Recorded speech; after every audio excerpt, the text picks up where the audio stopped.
Dear students, today we are going to discuss a very important topic, that is dilute solution and colligating properties. ये जो chapter है पूरे के पूरे आपके IIT जी में और CBSE सिलेबस में बहुत इंपॉर्टेंट है। और ये जो चैप्टर है, इस चैप्टर का जो बेसिक कॉन्सेप्ट है वो बाकी आने वाले हर चैप्टर में आपको इसका इंप्रेशन मिलेगा। इसका मतलब क्या हुआ कि इस चैप्टर में सीखे हुए जो भी फंडामेंटल कॉन्सेप्ट्स हैं वो आगे आने वाले चैप्टर्स में आपको बहुत एक्सटेंसिवली यूज होंगे। ना केवल यूज होंगे, आप चेक करेंगे कि कभी कभी तो वो डिसाइडिंग फैक्टर बन जाएंगे उस चैप्टर को समझने के लिए, उस टॉपिक को समझने के लिए। जैसा कि नाम ही है, डाइल्यूट सॉल्यूशन एंड कॉलिगेटिंग प्रॉपर्टीज। तो पहले हम एक जिसको बोलते हैं कि हम एक एरियल व्यू लेते हैं। इस चैप्टर में हम क्या क्या पढ़ेंगे, इस चैप्टर के अंदर हम पढ़ेंगे, पहले पढ़ेंगे हम सॉल्युबिलिटी, वो फैक्टर्स जो सॉल्युबिलिटी को डिफाइन करते हैं। फिर हम पढ़ेंगे सॉल्युबिलिटी के बाद कौन कौन सी टर्म्स हैं जिनसे हम सॉल्युबिलिटी को रिप्रेजेंट कर सकते हैं। ठीक है, क्लियर? तो उनमें से बहुत सारी प्रॉपर्टीज हैं, आप क्लास 11 में सीख के आए होंगे, जैसे मोलैरिटी, मोल फ्रैक्शन, नॉर्मेलिटी। ये सब कंसंट्रेशन टर्म हैं जो आपने ऑलरेडी जाना होगा। लेकिन डिस्पाइट बीइंग दैट हम इसको सबको दोबारा डिस्कस करेंगे, क्योंकि भूल जाना स्टूडेंट का एक प्राइम, जिसको बोलते हैं ना, उसका हथियार होता है कि वो तो भूल जाना उसके लिए सिंपल बात होती है। लेकिन हम अब टॉपिक को आगे लेके जाएंगे, ठीक है? तो उसके बाद आपको मिलेगा हेनरी लॉ। हेनरी लॉ के बाद हम डिस्कस करेंगे रॉड्स लॉ। रॉड्स लॉ के बाद हम डिस्कस करेंगे positive and negative deviation observed in rods law. और उसके बाद आपको आ गया एजियोट्रॉपिक मिक्सचर। इन प्रॉपर्टीज को पढ़ने के बाद जो नेक्स्ट प्रॉपर्टी हम पढ़ेंगे वो होगी कॉलिगेटिव प्रॉपर्टीज। जितनी भी कॉलिगेटिव प्रॉपर्टीज हम पढ़ेंगे उन सबका एक ही मकसद होगा, एक ही निशाना होगा, एक ही ऑब्जेक्टिव होगा। वो क्या होगा? To determine the molar mass of the solute. वो कॉलिगेटिव प्रॉपर्टीज कौन कौन सी होंगी? वो होंगी relative lowering of vapour pressure, वो होंगी elevation in boiling point, depression in freezing point और ऑस्मोटिक प्रेशर। और लास्ट में हम पढ़ेंगे एक फैक्टर जो हमें एक्सपेरिमेंटल और थ्योरी में जो हमारे पास ऑब्जर्वेशंस आई हैं उनके बीच का जो डिफरेंस है उसको डिफाइन करने के लिए। क्योंकि होता क्या है कि बहुत सारे एक्सपेरिमेंट्स में, बहुत सारे प्रैक्टिकल ऑब्जर्वेशन में, ऑब्जर्व में और एक्सपेरिमेंटल वैल्यूज में डिफरेंट आ जाता है। तो उसको नलीफाई करने के लिए एक फैक्टर बढ़ाया जाएगा, उसका नाम होगा वैन हूक फैक्टर। तो ये एक पूरे के पूरे चैप्टर की एक आपने जिसको बोलते हैं एक ओवरव्यू ले लिया है। तो अब ओवरव्यू तो ले लिया आपने, लेकिन अब स्टार्ट तो करना ही।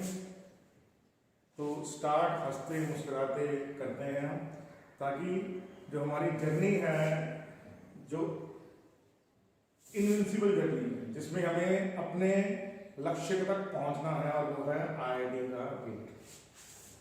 तो dilute solution and colligative properties. Solution. तो dear students, what is solution means? Solution is a homogeneous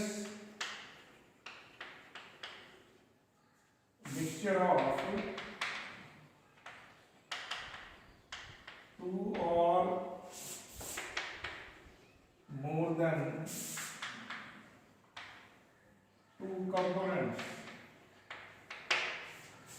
जो सॉल्यूशन है वो दो या दो से ज्यादा कंपोनेंट्स का एक होमोजेनियस मिक्सचर है। होमोजीनियस का मतलब क्या होता है? होमोजीनियस का मीनिंग होता है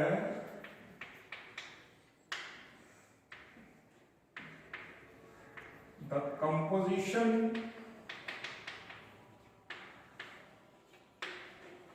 एंड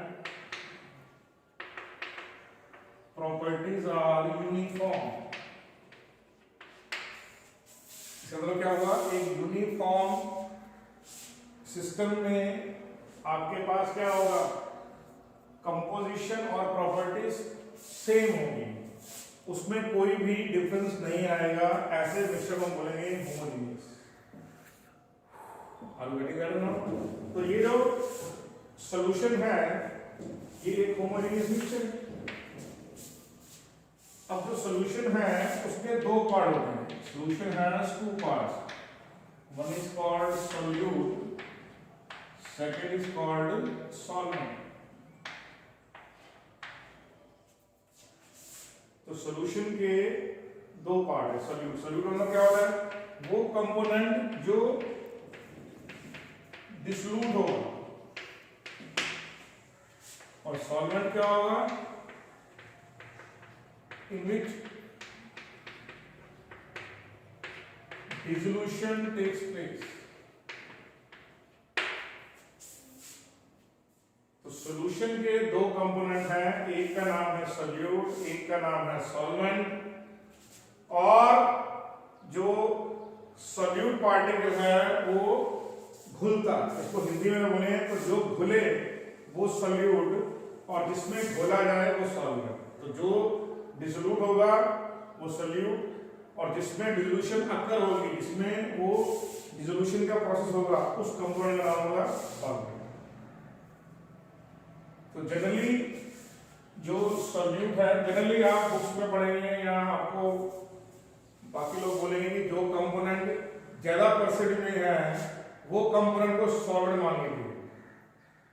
तो ये कभी कभी थोड़ा सा गलत कॉन्सेप्ट हो जाता है। कारण क्या होगा? मान लीजिए हमारे पास आ गया 98% H2SO4, 70% HNO3, 80% ग्लूकोज। अब इसका मतलब क्या हुआ? अब ये जो जितने भी सॉल्यूशन है ये जनरली आपको मिल जाएंगे बहुत सारी प्रॉब्लम्स। इसका मतलब क्या हुआ? सॉल्यूशन का 98% H2SO4। तो क्या हम H2SO4 को वहां पर सॉल्वेंट मान लेंगे? नहीं, क्योंकि H2SO4 पानी में डिसॉल्व होता है।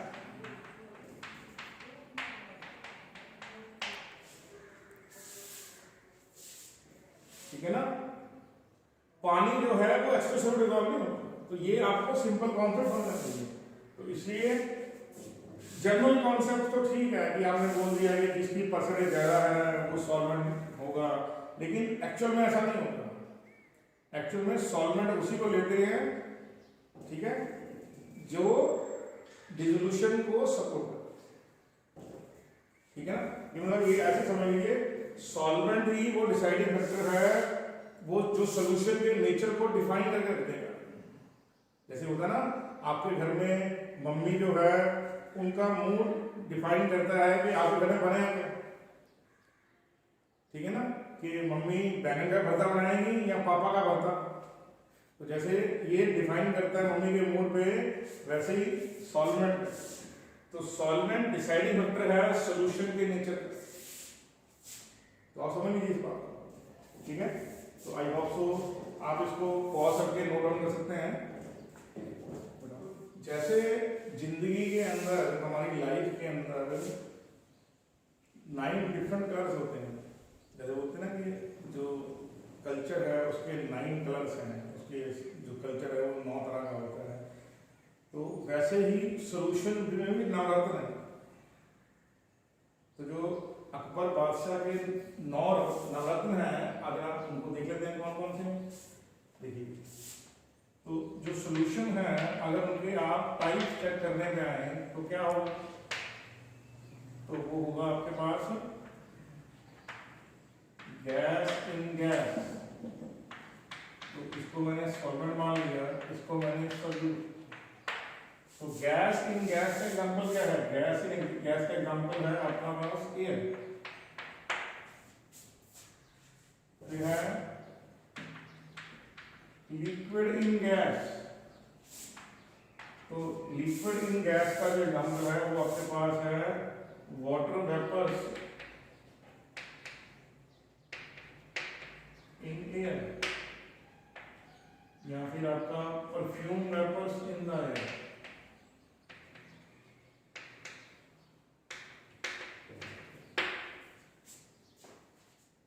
उसके बाद क्या होगा? सॉलिड इन गैस, एग्जाम्पल क्या है? Dust in air, smoke in air.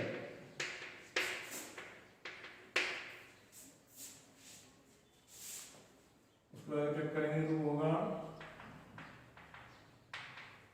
Liquid in liquid. तो ये होगा आपके पास इथनॉल इन वाटर,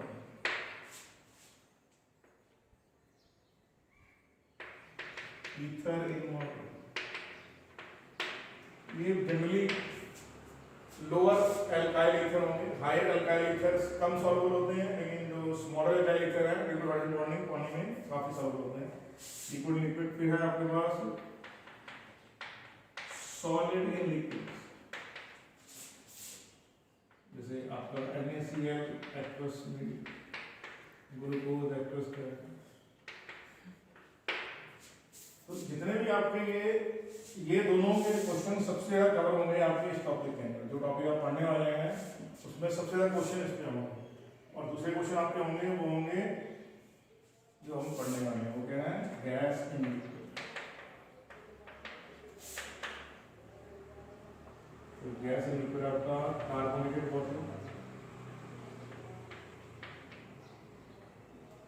जिसको आप पेप्सी बोलते हो, कोक बोलते हो, मतलब दोनों भी आपको याद है, पेप्सी, कोक, या फिर O2 इन वाटर।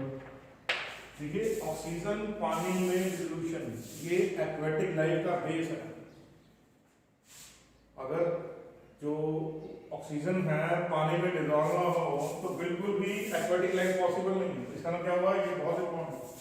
तो लिक्विड लिक्विड को आप पढ़ेंगे रॉड्स लॉ में, सॉलिड्स इन लिक्विड्स आप पढ़ेंगे कॉलिगेटिव प्रॉपर्टीज में, गैस इन लिक्विड आप पढ़ेंगे हेनरी लॉ में। ये तीन टॉपिक बहुत इंपॉर्टेंट है, ये तीनों आपको है। फिर आपके पास हो गया, तो नोट डाउन कीजिए इसको।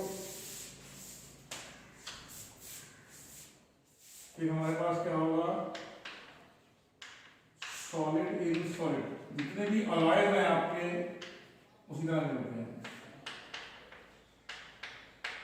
सॉलिड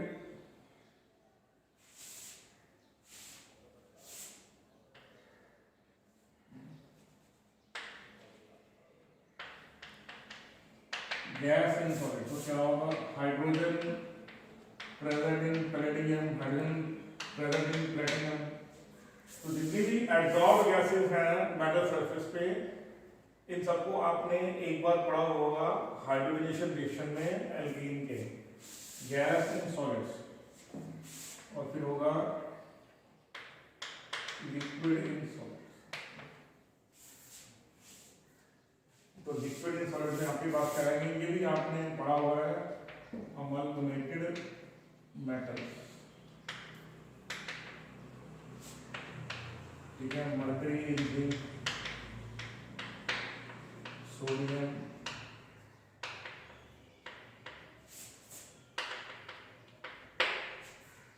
तो ये जो मर्करी और जिंक है, सोडियम एंड जिंक है, ये सब अमलगमेटेड है। तो आप जैसे आप इन दोनों के एग्जांपल आप एक्सटेंसिवली पढ़ेंगे ऑर्गेनिक केमिस्ट्री के अंदर। ये आप मान लीजिए इसी चैप्टर का हिस्सा है, ठीक है। और इन दोनों के बारे में आप पढ़ेंगे, एक और चैप्टर आएगा, उस चैप्टर का नाम होगा कोलाइडल स्टेट, उसके अंदर पढ़ेंगे। तो डिफरेंट आपके पास, तो ये सारे के सारे इंपॉर्टेंट होंगे। तो अब आपको जो बात समझने वाली हो ये है कि यहाँ पे सॉल्यूशन का नेचर वही है जो सॉल्वेंट का नेचर है। जैसे कि आप यहाँ पे देखिए, यहाँ पे देख रहा हूं सॉलिड इन गैस, तो dust in air, smoke in air. और यहाँ पे क्या है, यहाँ पे है गैस इन सॉलिड। तो जैसा नेचर सॉल्वेंट का होगा वैसा ही सॉल्यूशन माना जाएगा। तो आप इस बात को बहुत इंपॉर्टेंट तरीके से नोट कर रखिए, solvent decides the nature of the solution. जो सॉल्वेंट है वो सॉल्यूशन के नेचर को डिसाइड करता है। तो प्लीज नोट कीजिए। ओके,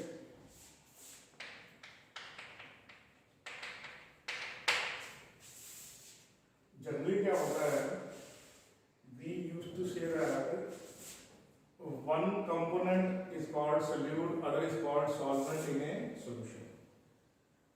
तो अगर solution बाइनरी है उसमें दो कंपोनेंट होंगे, सॉल्वेंट हमेशा एक ही होगा, लेकिन इसमें दूसरा एक सोल्यूट है और एक सॉल्वेंट है। टर्नरी सॉल्यूशन में क्या होगा, आपका तीन कंपोनेंट होंगे और क्वार्टरनरी में आपके पास चार कंपोनेंट होंगे। इसको बड़े सिंपल लैंग्वेज में समझ लीजिए कि आपकी मम्मी ने आपको पानी दिया और साथ में उसमें नमक डाल दिया, तो क्या हो गया, वाटर प्लस NaCl आपका क्या हो गया, आपके पास आ गया टू कंपोनेंट सिस्टम। फिर मम्मी ने क्या किया, मम्मी ने आपको पानी डाल दिया, साथ में नमक डाल दिया, साथ में हल्का सा शुगर डाल दिया। अब क्या हो गया, तीन कंपोनेंट हो गए, एक पानी हो गया, ठीक है, एक नमक हो गया और एक शुगर हो गया आपके पास। चौथा कंपोनेंट ये है कि मम्मी ने क्या किया, मम्मी ने आपको पानी डाल दिया, नींबू, ठीक है, नमक डाल दिया, चीनी डाल दी, शुगर डाल दी, प्लस सिट्रिक एसिड डाल दिया, मतलब नींबू डाल दिया, तो शिकंजी बनी है, पियो आराम से बैठे रहो। देखो शिकंजी पियो और चार कंपोनेंट आपके आ गए, ठीक है ना। तो घर बैठे बैठे आप number of component in a mixture पता कर सकते हो कि एक सिस्टम में कितने कंपोनेंट्स हैं। बेसिकली आपको जो क्वेश्चन आएंगे वो दो कंपोनेंट में आएंगे, ज्यादा क्वेश्चन, लेकिन इसका मतलब ये नहीं आपको 3 कंपोनेंट क्वेश्चन नहीं आएगा, लेकिन जनरली आपको 2 कंपोनेंट सिस्टम यही क्वेश्चन है, ठीक है।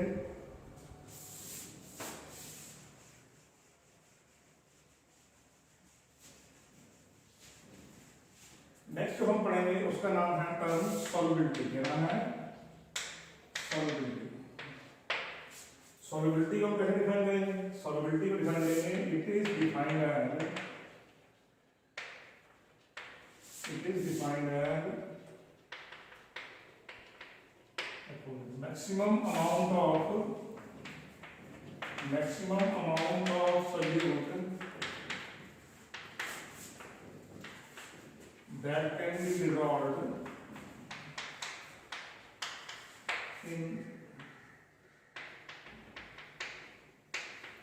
specified amount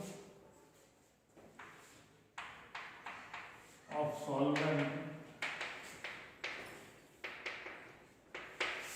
at a specific temperature.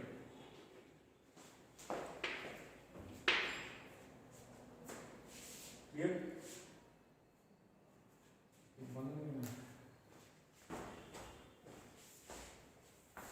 So it is defined as maximum amount of solute that can be dissolved in specified amount of solvent a day.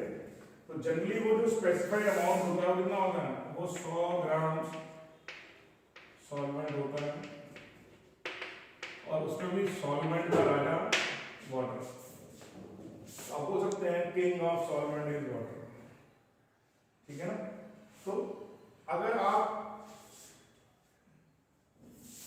ठीक है, अगर आप इसको आगे डिफाइन करना चाहेंगे तो इसका मतलब क्या होगा, जैसे मान लीजिए NaCl है, NaCl, अब जो NaCl है वो एक इलेक्ट्रोलाइट है, और मान लीजिए ग्लूकोज ये एक नॉन इलेक्ट्रोलाइट है। तो आप कह सकते हैं ये टाइप्स ऑफ सोल्यूट है, टाइप्स ऑफ सॉल्यूट्स हैं।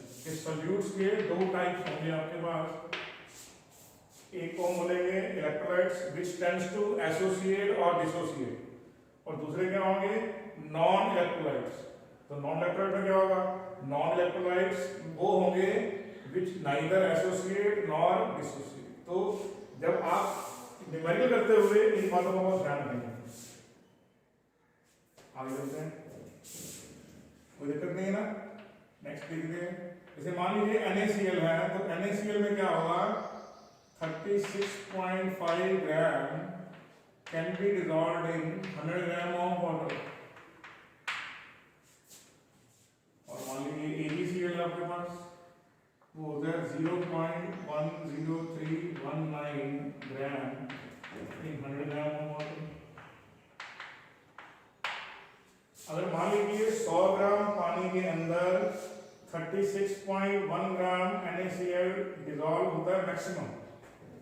ये जो वैल्यूज हैं हमने 298 केल्विन पर डिफाइन किए हैं, एक्सपेरिमेंट वैल्यूज हैं, ठीक है, जो आप एक्सपेरिमेंट वैल्यू किए हैं, कोई मन गढ़ंत कहानी नहीं है। 100 ग्राम पानी में मैक्सिमम 298 केल्विन पर 36.1 ग्राम NaCl डिसॉल्व होगा, और AgCl में 100 ग्राम पानी के अंदर 0.00019, यहाँ बोल सकते हैं 1.9 इंटू 10 पावर माइनस आपका हो गया 4 ग्राम AgCl डिसॉल्व। अब अगर इतना अमाउंट डिसॉल्व है तो उसको हम बोलेंगे सैचुरेटेड सोल्यूशन। क्या बोलेंगे, सैचुरेशन सोल्यूशन, कि अब इससे ज्यादा डिसॉल्व हो सकता है, ठीक है, कोई दिक्कत तो नहीं आपको। आगे बढ़िए,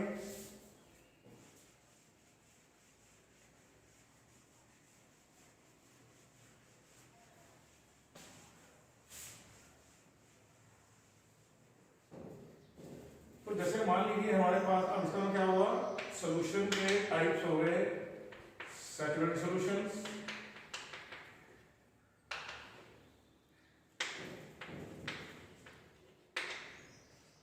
और unsaturated solution.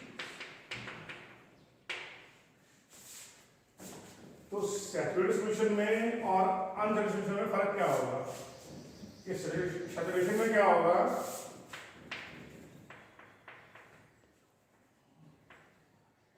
and this is the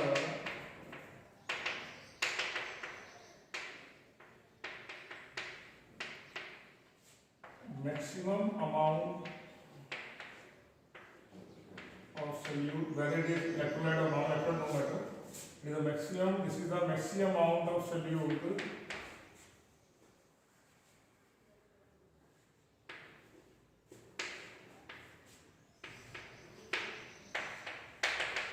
present in the solution.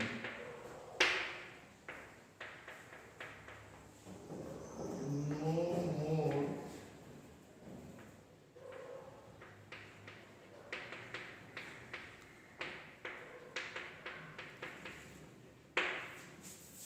तो सॉल्यूशन क्या होता है कि उसमें maximum amount of solute present है, अब no more amount can be dissolve, उसमें अब आप सोल्यूट का नो मोर अमाउंट ऑफ कर देते हैं ऑफ सोल्यूट कैन बी, और इसको हम डिसॉल्व नहीं कर पाएंगे। अनसैचुरेटेड मतलब क्या होगा, अभी हम एक्स्ट्रा अमाउंट डिसॉल्व कर सकते हैं,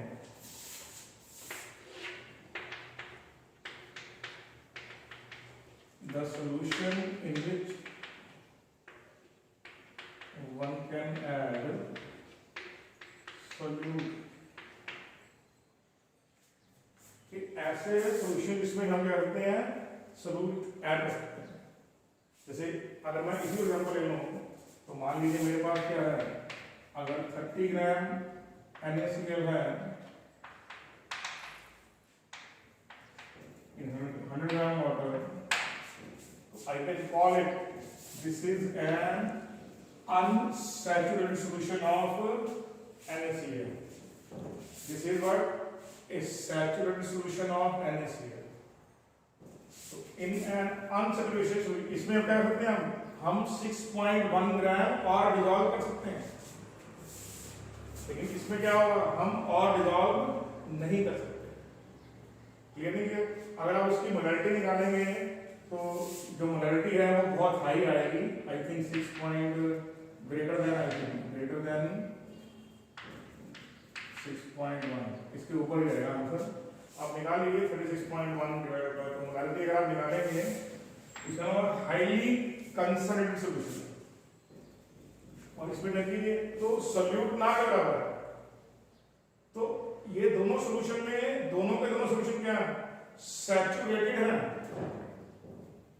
ये भी सैचुरेशन लेवल है, ये भी सैचुरेशन लेवल है। दोबारा देखिए ध्यान से, 36.1 ग्राम 100 ग्राम पानी में क्या है, सैचुरेटेड सॉल्यूशन। 0.00019 ग्राम 300 ग्राम वाटर क्या है, ये भी है सैचुरेटेड सॉल्यूशन। तो दोनों के दोनों सॉल्यूशन सैचुरेटेड है, लेकिन दोनों में एक फर्क है, वो क्या है, फर्क ये है, दिस इज हाईली कंसंट्रेटेड और ये क्या है, ये है हाईली डाइल्यूटेड। ठीक है नहीं, क्या ये हाईली डाइल्यूटेड। आपने पढ़ा होगा क्लास 11 में ऐसे सब्सटेंस। रीजन क्या है, रीजन ये है AgCl despite being an electrolyte is a very weak electrolyte. AgCl electrolyte है और NaCl इलेक्ट्रोलाइट है, लेकिन फर्क क्या है, फर्क ये है कि एक तो है सलमान खान और दूसरा है बेचारा गरीब कबीर दास। ठीक है, बच्चों अभी हमने थोड़ी देर पहले पढ़े थे 9 different type of solutions. In that 9 different type of solutions हम क्या देखेंगे, इन दोज 9 डिफरेंट सॉल्यूशन सिर्फ 2 सॉल्यूशन ऐसे होंगे जिनमें एंट्रोपी ऑफ सॉल्यूशन को नेगेटिव माना जाएगा। बाकी हर एक केस में, in each and every case the entropy of the solution is found to be positive. When a gas dissolved in a liquid or when a gas is dissolved in a solid, these are the 2 cases when entropy of the solution is negative. In all other cases, entropy of the solution is positive. So you have to keep in your mind. Okay. Now let's look at some concentration terms which one may already know. So in practice, solvent is given by A, solute is given by B. Number of moles of A is given mass of A by molar mass of A. Then we have number of moles of B, given mass of B by molar mass of B. You have to memorize all those symbols. Then this is popularly known as XA, XB, but actual symbol is chi. So mole fraction of A is number of moles of component A by total number of moles. Similarly, mole fraction of B is number of moles of B by total number of moles. And one more thing, that is total mole fraction is always equal to 1. Then mass by mass representation of the solution. That let us suppose a solution contains X percentage of B. It means X gram of solute B is present in 100 gram of solution. Take an example, 30 gram of glucose. What does it mean? It means in 100 gram of solution, 30 gram of glucose is present. Okay. Now if you go by mass by volume, what does it mean? It means X percentage of B. तो volume मतलब 2 term, solute और solvent दोनों आपको solute mass में लेना है और solvent volume में लेना है। पिछले केस में हमने क्या था, दोनों को आपने मास में लिया था, both of them are taken in mass, so this you have to keep in mind. तो इसका मतलब क्या हो गया कि 100 ml सॉल्यूशन में x ग्राम B है। वॉल्यूम बाय वॉल्यूम का मीनिंग क्या है, वॉल्यूम बाय वॉल्यूम का मीनिंग है x ग्राम ऑफ B का मतलब हुआ कि 100 ml के सॉल्यूशन में x ml भी है। तो ये सिंपल टर्म्स हैं जो आपको बेसिक अंडरस्टैंडिंग होनी चाहिए। और नेक्स्ट आपको आएगा पार्ट्स पर मिलियन। तो पार्ट्स पर मिलियन जनरली आपको हार्डनेस ऑफ वाटर वगैरह में कुछ रहता है, या जनरली आपको एक सैंपल में अगर बहुत ही इसको आप बोलते हैं मैन्यूट और इनफिनिट डिल्यूटेड पे कोई सॉल्यूट पॉइंट है उसके लिए आएगा। तो पीपीएम में आपको अगर दोनों चीजें मास में है तो रखी जाएंगी, तो दोनों वॉल्यूम में रखी जाएंगी। क्लियर है? क्लियर? तो ये ऑलरेडी टर्म्स हमें नो।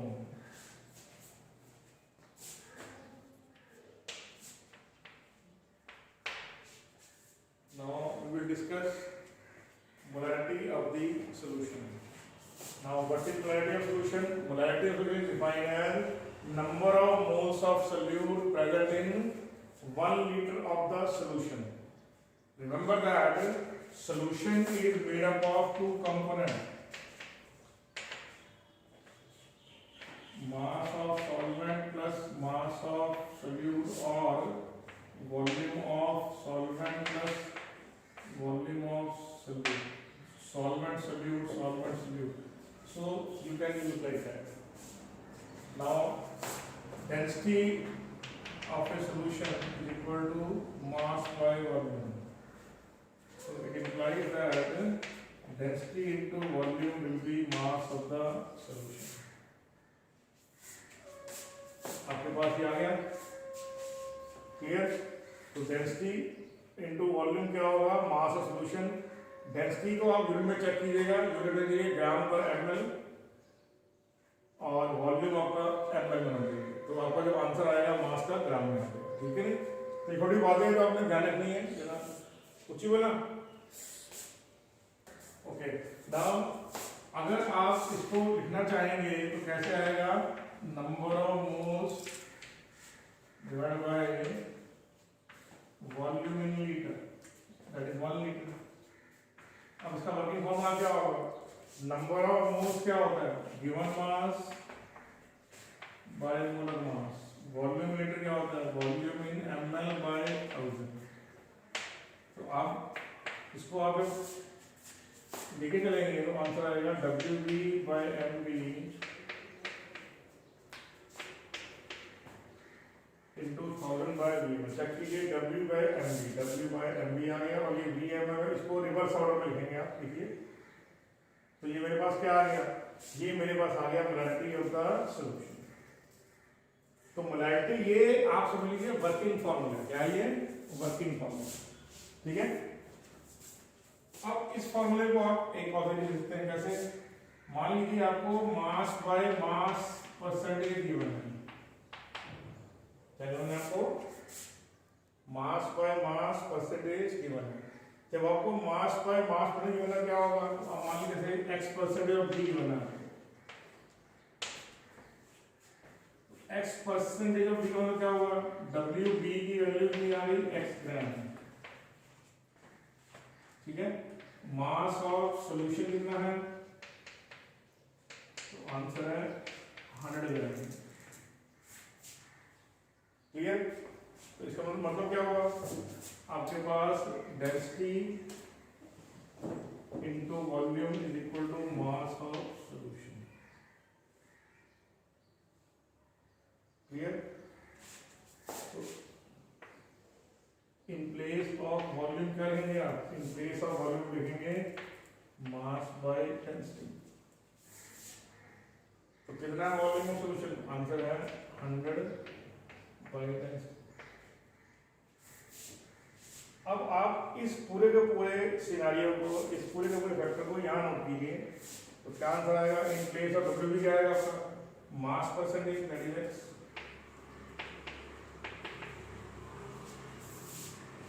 मोलर मास की जगह आप मोलर मास लेंगे, 1000 की जगह आप 1000 लेंगे, और जहां BML है वहां पे क्या आ जाएगा? वहां पे आ जाएगा 100 बाय डेंसिटी। तो आप लिखेंगे 100 बाय डेंसिटी। तो 2 0 से ये 2 0 कट गए। अपना अंदर क्या बचा? आपके पास आंसर बचा मास परसेंटेज इंटू 10, ये ऊपर आ कितना हो गया? Into density divided by molar mass of solute. तो समझना क्या हो गया? अगर आपको कभी mass by mass percentage given हो तो क्या करेंगे आप इस सिंपल वर्किंग फॉर्मूले का इस्तेमाल करेंगे। ये आप डायरेक्ट आंसर याद कर सकते हैं। तो मोलैरिटी ऑफ सॉल्यूशन का एक और फॉर्मूला आ गया, वो क्या आ गया, वो आ गया mass percentage into density into 10 divide by molar mass of solute.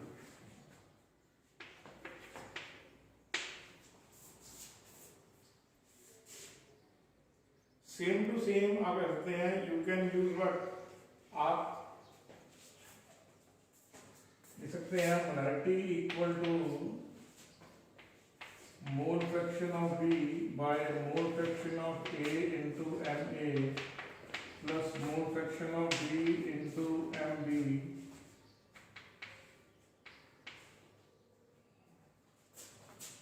Into D into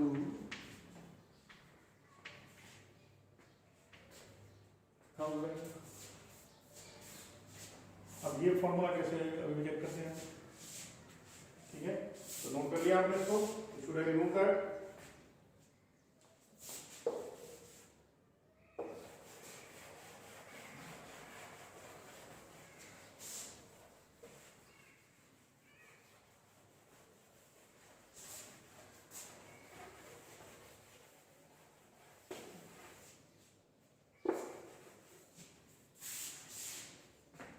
देखिए मोलैरिटी क्या है, मोलैरिटी है एन बी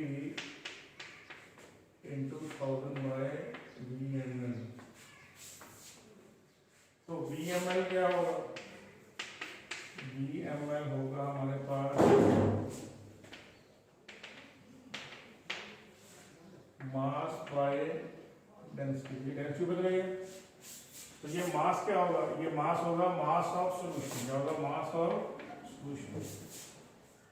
तो अब हम क्या करेंगे, आप इसको एनबी को ऐसे लिख दिए, यहाँ पर मास है वहां पे आएगा mass of solvent plus mass of solute into D ऊपर चलेगा आपके पास। फिर आप क्या करेंगे, यहाँ पे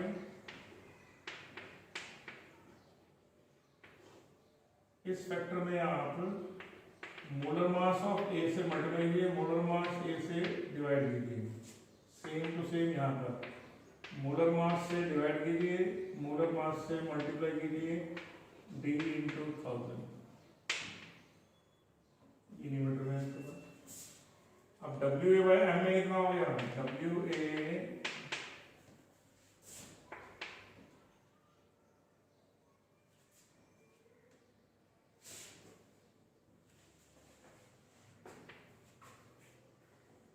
जो होगा N A into M A plus N B into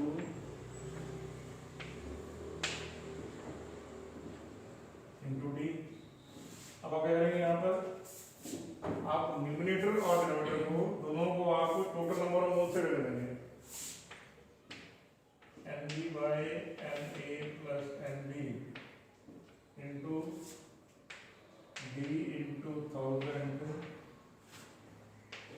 N A by M A upon N A plus N B N B by N A plus N B into, आपने किया क्या, दोबारा लिखिए ध्यान से, आपने एन ए को और एन बी को टोटल नंबर ऑफ मोल से, दोनों को, न्यूमरेटर को भी डिनोमिनेटर को भी सेम फैक्टर से डिवाइड कर दिया। तो ये जो टर्म है ये क्या आ रही, ये टर्म आ रही मोल फ्रैक्शन ऑफ बी, ये टर्म तो आ रही डेंसिटी इंटू 1000, नीचे क्या आएगा एन ए बाय दिस, ये आएगा mole fraction of A into M A, ये क्या आएगा mole fraction of B, check कीजिए इसको, तो mole fraction of B into molar mass.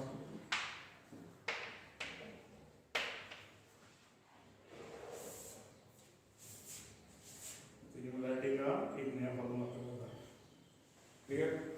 Next is about molarity of the solution. Molarity is symbolized by small m and by definition it is number of moles of solute dissolved in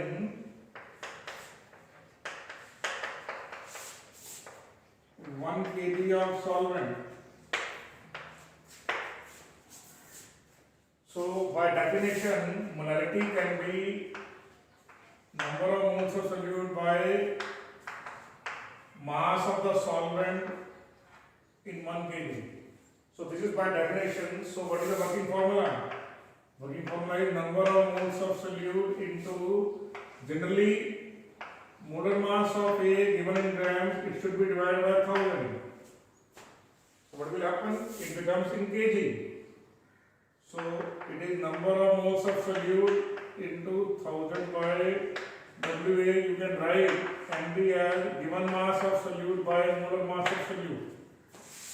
So this is also called working formula of molarity. Now the same formula can be reorganized. Now this is W by MB, it is number of moles of solute. After that, the denominator term of WA is divided by MA multiplied by MA. So WA by MA becomes how much? It becomes number of moles of A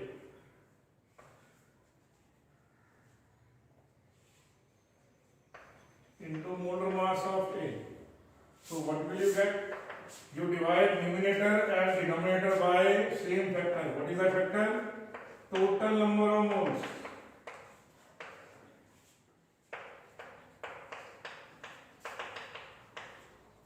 I am repeating once more. You take number of moles of B, number of moles of A, divide both this component and this component. This is numerator, this is denominator by same factor. Total number of moles. It becomes 1000 divided by MA. So this particular factor becomes mole fraction of B. This will become mole fraction of A. So answer is mole fraction of A by mole fraction of B, 1000 by MA. So आप बोल सकते हैं molarity को हमने एक नए तरीके से डिफाइन कर दिया, ठीक है, जबकि ये फंडामेंटल फॉर्मूला ही है, ये नहीं हमने कोई नया फॉर्मूला लिया। सेम टू सेम आप मोलैरिटी को लिख सकते हो एक और फॉर्म में। वो फॉर्म कौन सी मोलैरिटी की? वो है molarity into 1000 divide by density into 1000 minus molarity into molar mass of solute. Same to same आप इसको लिख सकते हैं molarity is equal to md into 1000 by 1000 plus molarity into molar mass of solute. ये दोनों फॉर्मूला भी आप basic formula से ड्राइव कर सकते हैं। बहुत आसान है, मुश्किल नहीं है ये, ठीक है। तो अगर आप चेक करेंगे तो ये दोनों जो फैक्टर हैं बहुत इंपॉर्टेंट है, क्योंकि हमने पढ़ना है अबाउट डाइल्यूट सॉल्यूशन। तो dilute solution in case of very very dilute solution molarity और मोलैरिटी को नियरली सेम ही माना जाएगा, क्योंकि डाइल्यूट सॉल्यूशन में क्या होता है? डाइल्यूट सॉल्यूशन में सोल्यूट कंपोनेंट बहुत स्मॉल होता है, उसमें आपका सॉल्वेंट कंपोनेंट डोमिनेटिंग होता है। तो आप चेक करेंगे बहुत सारे क्वेश्चंस के अंदर आप मोलैरिटी को और मोलैरिटी को सेम मान लेंगे, लेकिन अगर नॉर्मल कंडीशन है तो याद रखिए 1 molar solution is more concentrated than 1 molar solution. 1 molar solution is more concentrated than 1 molar solution. 1 molar is 1 mole. This is 1 molar. It is mole dissolved in 1 liter of solution. It is mole dissolved in 1 kg of solvent. तो ये point आपको generally पता होना चाहिए। Density की value जो है, ठीक है, वो यहाँ पे 1 से यहाँ ज़्यादा मानेंगे। तो ये थोड़े पॉइंट हैं जो आपको समझना है। तो let's move forward.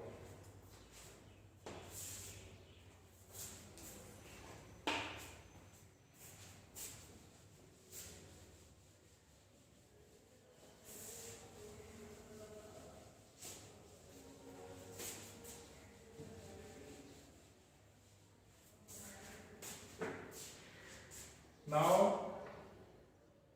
one more factor that is called as normality. Normality is symbolized as n. So normality generally written as number of gram equivalents dissolved in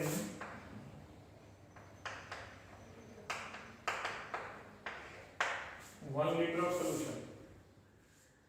So what is normality generally equal to? It is Z times molarity of the solution, where Z can be either total number of positive charge or negative charge